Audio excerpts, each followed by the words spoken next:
Okay, we are recording. Joining me today via the means of Zoom, Fedde hello. Hey man, how are you? I'm good. I'm good. We spoke briefly about the situation that we're in. Where I didn't actually ask exactly where you are. I'm in Holland, which In is Holland. which is where I was born. So Yeah. yeah. So which is fairly fine. Well, we've touched upon the obvious conversation, which is the pandemic that we're hopefully in our respective countries slowly finding our way out of. But for somebody that makes a huge part of their living DJing, I just wonder how you found the last sort of 14 months as both a human being Yeah. and as an artist. Well, I think for a lot of us, it's a little, it's a double-edged sword, I would say. I mean, like, I think, or at least most of the guys that I spoke, the silver lining to all of this was that it's sort of like an obligated sabbatical. So you kind of have to take a slower pace, which I think is in a lot of our cases was actually good. I can see for myself that it definitely my creativity is like double at least. It's just because you have time to let things sink in and have time for some other things, and of course, like you can finally attend birthdays and Christmas and all those things. So there was a little bit of a silver lining to a situation that of course is not or far from ideal, I would say. So to be honest, I kind of enjoyed that, to be able to do some things that I always wanted to do but never could find time, and especially being in the studio a lot again, which is kind of nice. But at the same time, of course, there's a bit of anxiety for a lot of people, which you also feel. And the weirdest thing for me was actually, even though I like being in the same time zone for a while, but I had no idea winters took so long. Oh man, like it's like the days got shorter and shorter, and it's so dark and oi oi oi. So I'm sort of happy that we are here right now. And in regards to, you said you got time to kind of, get in the studio and pursue your creativity. Was that something that was a concise decision as soon as this situation arose? Was it right now I'm going to max this, or are you somebody that kind of just waits until it feels right and then kind of acts on that creativity? Yeah. For me, that's the case. I mean, for years I tried to like be in the studio at set times and so on and so on, but it just doesn't work. I mean, it's great if you want to whatever update your plugins or download an extra sample CD or whatever. Sure. I mean, it's great for those things, but creativity just comes, or at least for me, I can't. It's not something I can switch on, and I have to say, being I have like a small home studio which I'm in right now, which is perfect. As soon as you have an idea, I just run up, do a little bit to see if I can get the idea out, or at least like a sort of sketch, which worked great. And I think the other thing is that I took the opportunity to make a lot more like, let's say, pop related or more song related tracks, which kind of seemed fitting for this period, and which I really enjoyed. So yeah. Okay. Well, let's talk about songs and songwriting. And for track one, I'm going to ask you to tell me the song that you regard as having the greatest ever intro, please. Sure. So I just start. Yeah, just tell me what Okay. it Yeah. is.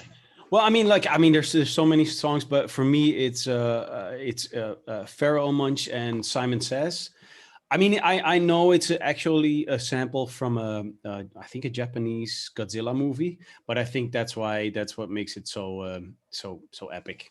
And I just like the way that you it start with this filmish kind of trailer thing, and then it goes into like a funky hip hop track. So yeah, for sure. Do you know what? this is probably going to be nearly the sort of 300th episode I've done of this, and I'm surprised that no one's ever chosen that. And you've got him first, because I'd forgotten about that track, and I've played it out over the years DJing, and as soon as you sent the list over, and I put together like a little playlist just to go through the songs. The minute that started, I was like, why has no one chose this? It's huge, isn't it? And it's but like, I mean, it is one of those tracks that everybody knows, but you just, it's kind of like, in the back of your mind. So it's just, it's funny. So in regards to sort of production and remixing as well, like the way that the young people listen to music now is far different from how it would have been when you first started producing. Sure. Yeah. And so my question is like, do you embrace and or acknowledge the changes in the way that people's listening habits are now, insofar as I watch my children and they listen to music via TikTok and things like this, and their attention spans seem to be getting smaller and smaller, and the thumbs are moving faster. And I just wonder, are these considerations when you're putting tunes together now? Yeah, I mean, like when I just started out, it was not strange if your track would be like 6 minutes. Yeah. And now you just stay slightly outside of 3 minutes, just there. So there is a differentiation between the radio edit and the actual club edit. I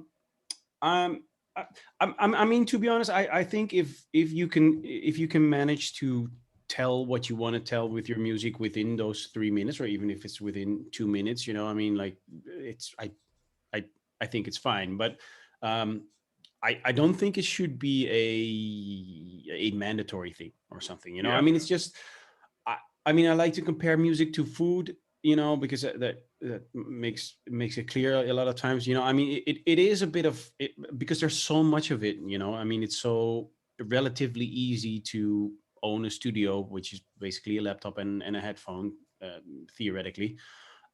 It's easier to put music out. So there's so much. So I think music has become sometimes a bit of a franchise model, if I can say it politely that way. It could be a fast food thing, which is fine, because I mean, there's a reason why fast food things are fast food restaurants are so do so well in the world in terms of business. But at the same time, I don't think it's something where you take your boyfriend or girlfriend and say like, hey, let's go eat McNuggets something, or so I do think that for yourself you have to make that if you do something short, it's fine, but just make sure that you pack everything you want to say within that thing, but feel free to do something that is 6 minutes long, but I think it's something that's not you can't really avoid. I mean, I also noticed that if I watch a movie and it takes too long, it's like, come on. But then again, I mean, if you dang, what was that movie that was 3 hours long that everybody talks about, with Al Pacino? With Robert De Niro and Pacino. Sorry, yeah. So Irishman. Thank you. Yeah, because I think I do think that is interesting, because it's, at least for me, it was so captivating that I mean, time is relative, so it flies by. So I think that's where the challenge lies for us, is to make sure your music is captivating enough that you can add that extra minute. But I find this is the case with podcasts, and for instance, if you was promoting a record and you was going on a TV show, they'd have you on there for 5 minutes. You'd tell them an anecdote, you'd tell them about the new record and another little story, and then it's on to the next guest, and it's very fast paced. Whereas I think, and the same with mainstream radio as well. Whereas I think with podcasts, I'm really surprised and happy that it's growing so big as a form of media, and it does kind of buck the trend. It slows things down. It is more about long form interviews and a relaxed chat, rather than let's just trim off all the fat and let's just have this concise little soundbite. So I do like that, and I'm with you. I think if you can write the perfect pop record in 2.5 minutes, great. But if you've got a 6 minute, Radiohead kind of beautiful soundscape, don't compromise your art. Let that play out. So but I do think it works both ways, because I think if you take a few years ago, it was also okay. My record is 8 minutes, so it must be good, which is also not a given. It's completely. It works both ways. Yeah. Okay, well, I'm going to take you back for track two, and I'm going to ask you to tell me, please, the first song that you remember hearing that had an emotional impact on you. Well, actually, my mom, especially my mom, played a lot of Sting, and so I think "Shape of My Heart" was one of the things that had an immediate impact. You know, yeah, and it still does. To be honest, it's such a to me it's still such a talented artist. Even though when I was younger, when my mom used to play it, I would hate it, of course, because your mom plays it or your dad, doesn't matter. But that's why you hate it. But I think over time you start to appreciate it more, and yeah, I think overall it's a very interesting artist, Sting, as well. But it's still one of my favorite songs. What's the emotion? What was the emotion that you got hearing that? Um, I don't know. I think it's because I hardly listen to lyrics actually. You know, so for me it's always how something comes at me, and it I don't know how to explain that, but it either does something with you or nothing, or it makes you happy or sad, or but I think if I had to say it, it's probably I think the guitar lick that's in there, and I think his voice has a sort of I don't know, it's like it it has something fragile to it or something, Definitely. yeah, which I think is, yeah, kind of gets you, or it doesn't, but it gets Sure. me, yeah, yeah. So where was growing up? Where was home at this point? uh I mean, I grew up in sort of in the middle of Holland, around Utrecht. So yeah, yeah, basically there, and had a fairly normal childhood. I think, like a small suburban, you know, town. And my dad is a physiotherapist, so he would work, and my mom was a stay-at-home mom. So yeah, yeah, happy memories. And so was you? I mean, you said that your mum would be playing like Sting records and stuff. Was there always music on at home growing up? Yeah, pretty much. And the fun thing was, my mom was more into like Sting and like Enya and classical music, and kind of like more easy stuff, where my dad was more into like James Brown, Parliament. He did like the Police, but not so much Sting, of course, Yeah. to kind of, so yeah, so more like funky. And then again, also some like Art of Noise, Alan Parsons Project, those sort of back then experimental sort of things. And I think the combination kind of shaped my personal music taste, Yeah. for sure. Yeah. Um. And yeah, I'm going to say, because they're quite different sort of ends of the spectrum, really. To be exposed to stuff like Yeah. Enya, and then kind of sort of classical sounding sort of soundscapes and stuff, and then the immediacy of the Police and stuff like that. Do you think, as you've got older, you can definitely look back and go, all of that kind of went in the pot, and it's all kind of it's all there, and it's all, I can draw influences from all of that now. Yeah, I mean, I like to think so. I think that's also the reason why I'm never I've never been, also with the music that I make myself. It's never been super narrow. It's never been like, oh, I only do this Sure. or only do this, or because I mean, my mom, besides being a stay-at-home mom, she paints and sculpts, and so I think the the step of making or doing something artistic is definitely, and she always supported that. Took my dad a little longer, but so yeah, I think that combination always made me feel free, and also that's how I feel. Like if you look at any artist throughout history, if it's like Van Gogh or Rembrandt, or whoever you want to take it, you see always them go through certain periods as well, because you want to develop as an artist, no matter what you do. I mean, it doesn't matter. It doesn't matter what you do. I think that should be the case with anything. It doesn't matter if you break big bread, or you kind of want to refine something that you're working on. So Absolutely. I think that's why I've never deliberately, also because especially in the beginning, like all the requests I got is like, can you make something like Detroit? Can you make something like the Creeps? Can you make something? And I deliberately never wanted to repeat myself too much. Mm. which has good and bad sides, but at least I'm very happy with that myself, and I think my fans sort of are are super cool about it. You know, I can do a pop song on one side and then almost a techno song on the other side, and they'll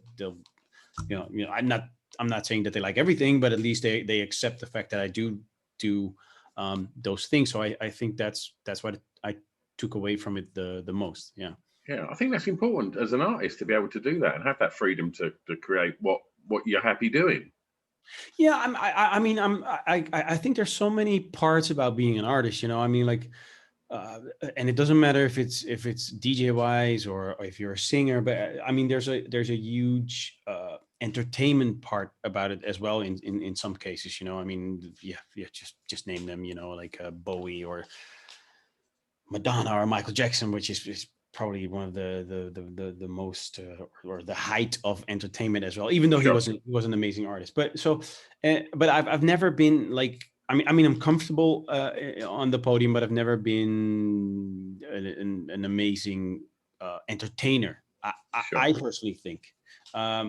So I think that's why also I feel the need more to express myself through yeah trying out things. Yeah, yeah.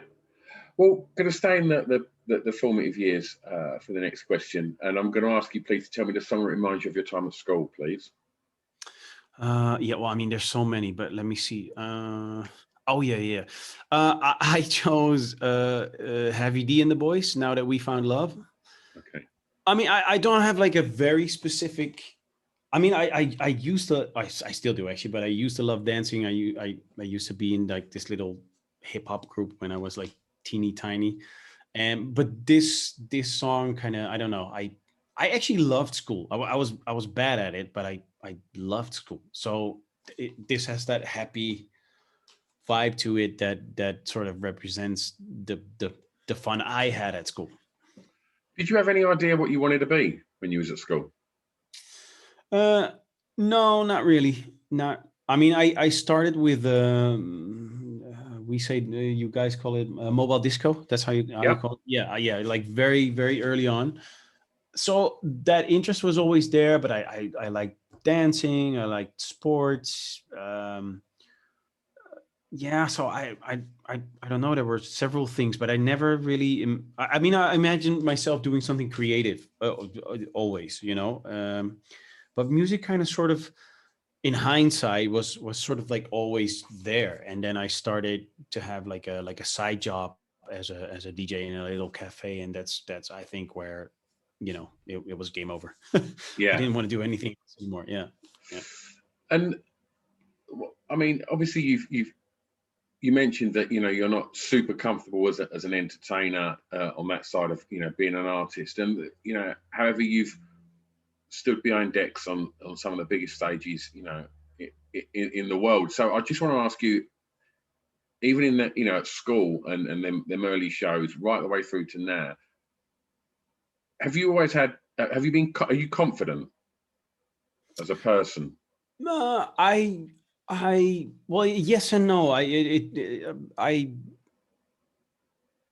have confident parts where I mean, there's certain situations, but I think everybody has that. I have certain situations where I'm like super confident, and then of course I have things that I'm doubtful about. But I always approached life like, okay, if I'm shy about something, if I'm scared of something, within reason, of course, because you know uh, I always wanted to go and investigate that. I sort of always pushed myself to at least experience what I was scared, afraid, uncomfortable of, and that's actually also one of the reasons why I was, because I was super shy in also when I just started playing, so for me it was also as a person logical to do this, because it would force me to be a bit more social. So I think I grew more confident over the years by having that attitude in life, and I still do, I think. But you also notice that I mean, like, once again, I'm comfortable entertaining, but it's not and I do enjoy it, but it's something I think the way I enjoy it is maybe a bit more introvert. Yeah, I'm not naturally on my hands behind the DJ booth, or just no fireworks shooting out my ass, or it's just that. So I'm comfortable, and I think it feels very natural for me, especially now. But I don't have that extra, yeah, or I don't know if it's an extra, but if you look at Robbie Williams, that's an entertainer to me. Yeah. Where whatever. I don't know, like some other guys are more Ed Sheeran is more a musician than an entertainer. Yeah, they're both comfortable on stage, but there's a difference in presentation. 100%. Yeah. I mean, as we come, out of lockdown, perhaps the fireworks out the arse could be great for a return show, man. Give it some consideration. I might be so happy. Oh yeah, true. Well, I'm going to ask you for track 4. The first song you were buying from a record store, please. Oh yeah. Well, sorry, I'm actually playing it, but because to be honest, it was an album. It was not just a single. Sure. So it was the Bad album from Michael Jackson, because I was a huge Michael Jackson fan back then. And yeah, if I had to choose one, I chose Smooth Criminal. Oh, but that was also actually my first concert that I ever went to. I was such a fan. Yeah. So who was supporting on that tour? Can you remember? Was that the one where the tour support was Criss Cross and Kim Wilde, was it? No. Or was it Rosala? That's what I think, yeah. But yeah. It's been so long ago. I mean, and so I mean, like I said, I've done hundreds of these interviews now, and Michael Jackson comes up time and time again. It's the same with Madonna, same with Prince. These artists, it's impossible to ignore. Yeah. I just wonder, and I always like to ask artists this, where their stance is on Michael Jackson now, in regards to all of the accusations, which we should make clear, nothing has ever been proven. Mm-hmm. But would you play a Michael Jackson record out if you was DJing? That's a hard one. You don't have to answer if I put you on the spot here. No. I'm just thinking about it, because my first reaction is that a Michael Jackson record, yes, but an R. Kelly record, no. So, yeah, totally. I get that. That. Yeah, but maybe that's not completely fair or something. But I think maybe that's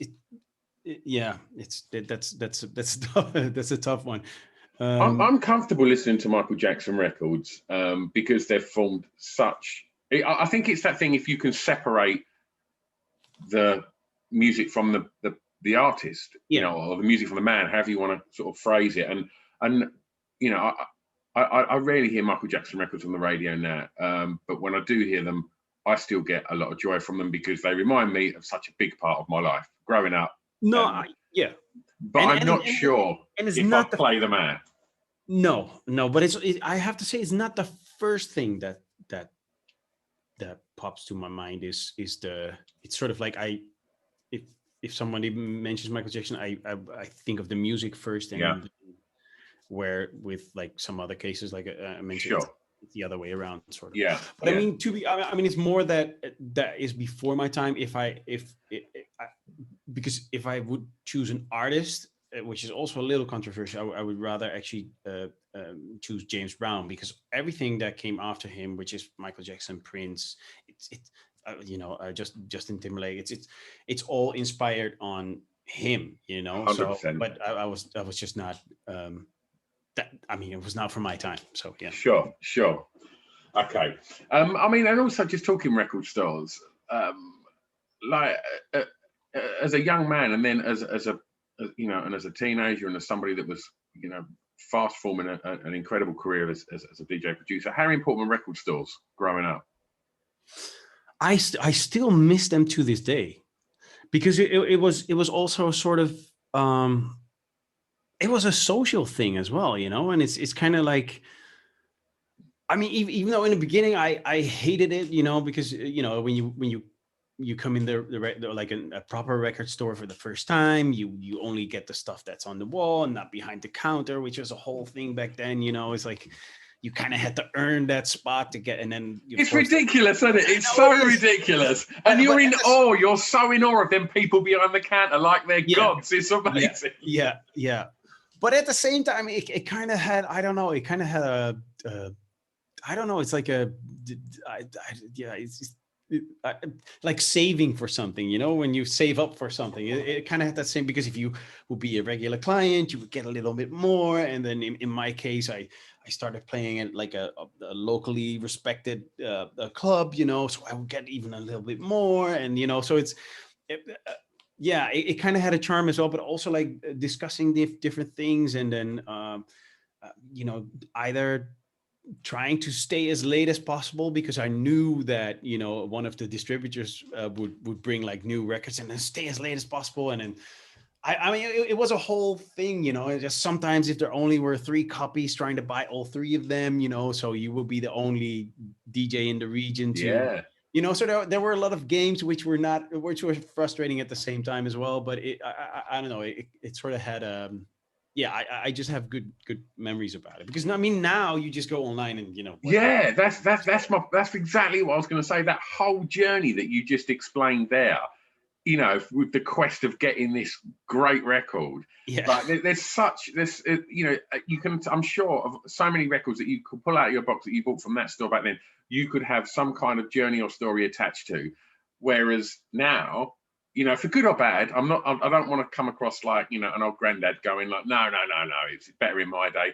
There's lots of benefits to technology and what's happening now with accessibility to music, but there's something that's been lost in that journey, I think. A little bit, yeah. And I love that.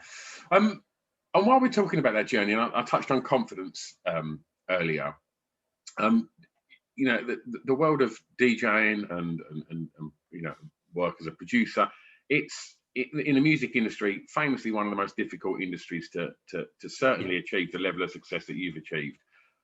Confidence aside, what about drive? How driven are you? Very, but I think you need to be, because I mean, like it's you have to be a tiny bit naive.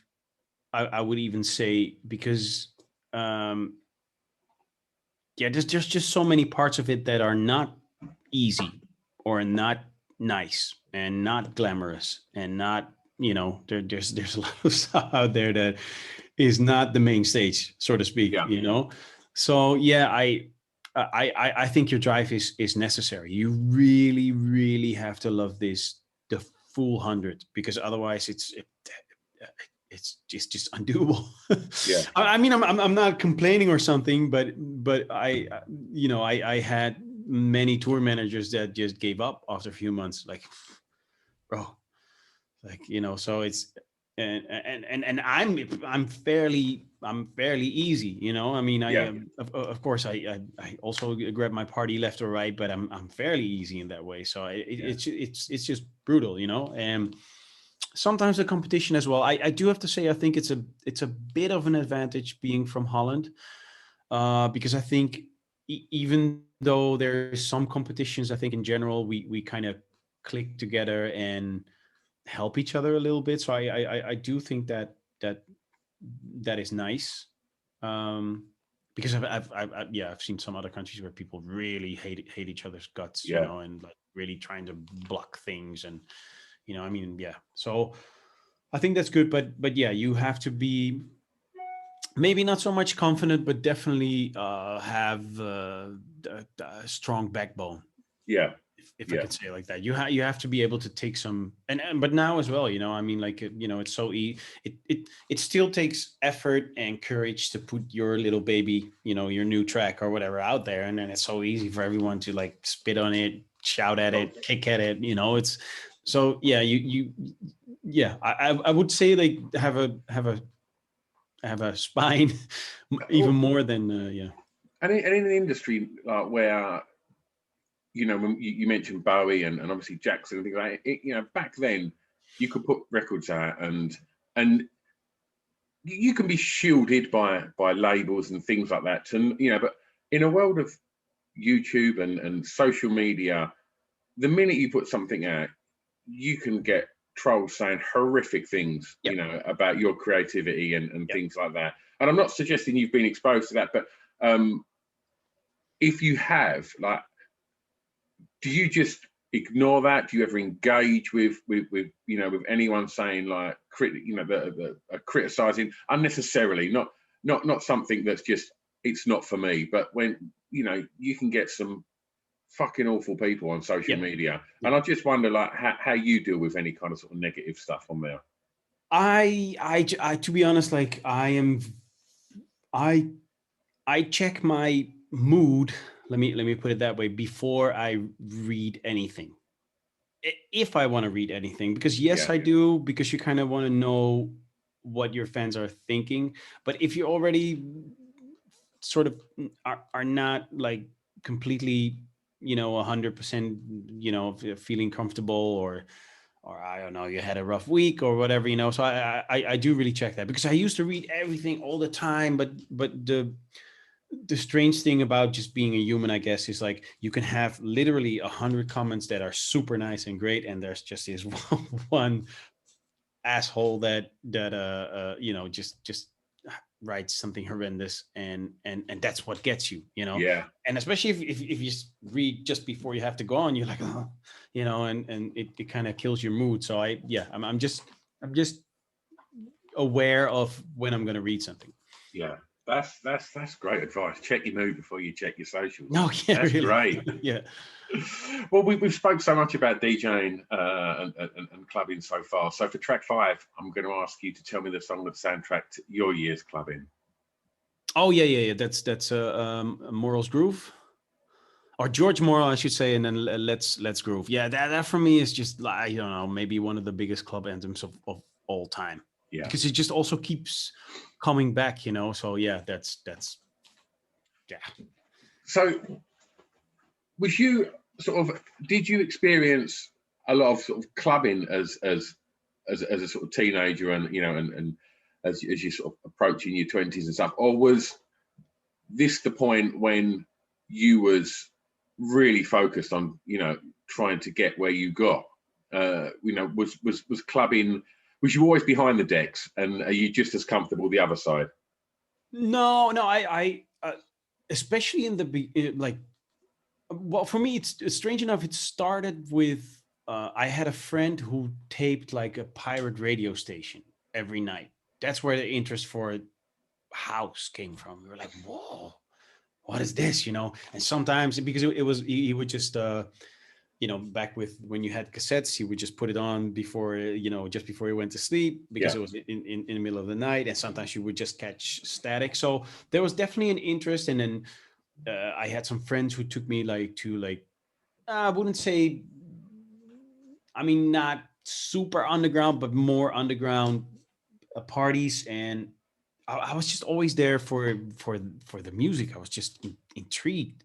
And then it was actually another friend in high school who had turntables.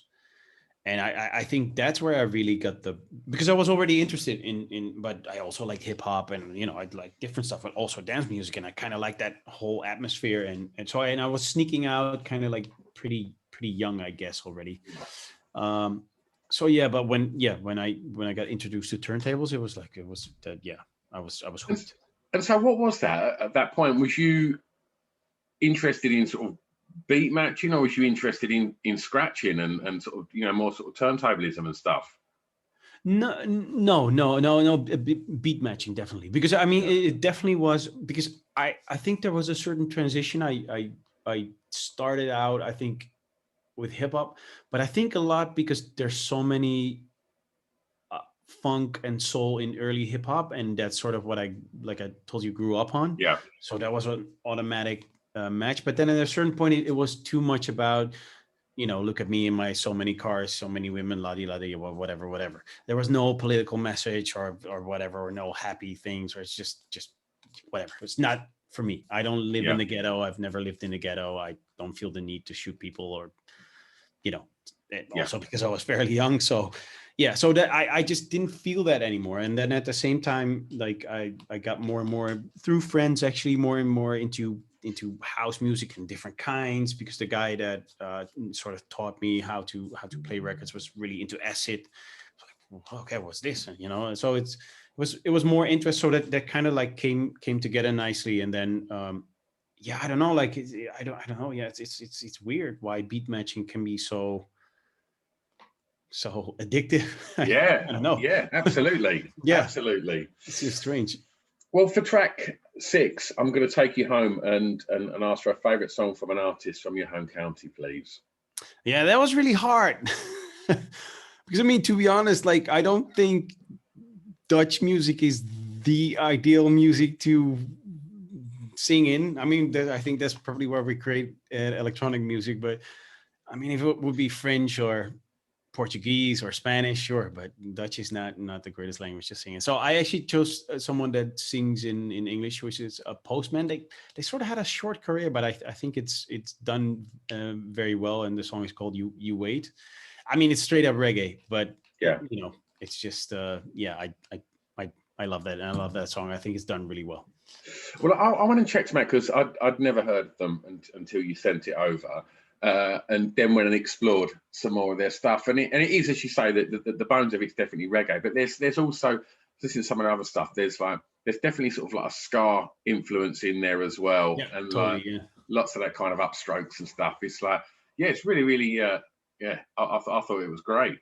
And so, just lastly, for track 7, I'm going to ask you to do what you do best, really, and play DJ and turn someone on to new people, and replicate that moment where there is a new track that you got just as the record store was shut and you bought all 3 copies so no one else could have one. And I'm going to ask you for a song that many may not know that you would like them to hear, please.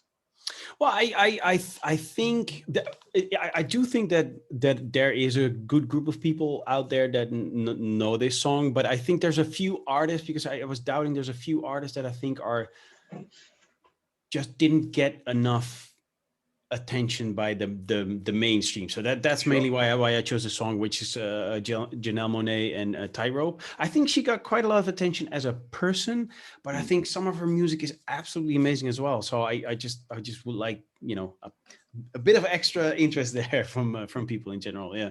It's a great tune as well. What we do is we put together a Spotify playlist to accompany the podcast, so people can now go over and listen to all of the songs that you've chosen, and some others that we've chatted about as well. As we find ourselves coming out of I mean, holding this on the 26th of April, and certainly in the UK, things are looking brighter. As we do, if we keep a positive mindset here and look towards the closing part of this year and the summer to be a time of more reconnecting with people and being able to go to festivals and hopefully clubs and to be able to hug your friends and such.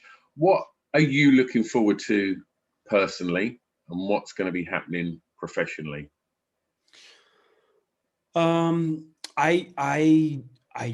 be honest, I never thought I would say this, because I traveled so much that there were points that are like, oh no, please not another 14-hour flight, But I actually miss traveling. And so for me personally, that's one of the things that I just can't wait to yeah. And I think for everyone, if you can do it, it's such an enriching thing in life. So yeah, I think that's for me personally.